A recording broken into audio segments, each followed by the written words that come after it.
বাঘ ও বক। এক বনে লোভী একটা বাঘ ছিল। একদিন বাঘটা একটা হরিণকে মেরে মাংস খাচ্ছিল। খেতে খেতে একটা হাড় বাঘের গলায় আটকে গেল। বাঘ অনেক চেষ্টা করে হাড়টা বের করতে পারল না। বাঘের খাওয়া বন্ধ হয়ে গেল। শেয়াল এলো বাঘকে দেখতে।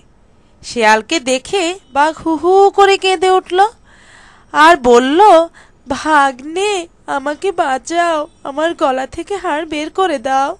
তখন শেয়াল বাঘকে বলল, তুমি খুব লোভী, তোমাকে বাঁচাবো না। বাঘ কাঁদতে কাঁদতে বলল, আর কোনোদিন লোভ করব না। যে আমার গলা থেকে হাড় বের করে দেবে তাকে আমি সোনার হাড় দেব। শেয়াল কিছুক্ষণ ভাবল, বুঝতে পারল এই কাজটি বকের দ্বারা সম্ভব। তখন শেয়াল নদীর ধারে গিয়ে বককে বলল, তোমার লম্বা ঠোঁট দিয়ে বাঘমামার গলা থেকে হাড় বের করে দিলে বাঘমামা তোমাকে সোনার হাড় উপহার দেবে। শেয়ালের কথা শুনে বক রাজি হয়ে গেল। শেয়াল তখন বককে নিয়ে বাঘের কাছে এলো।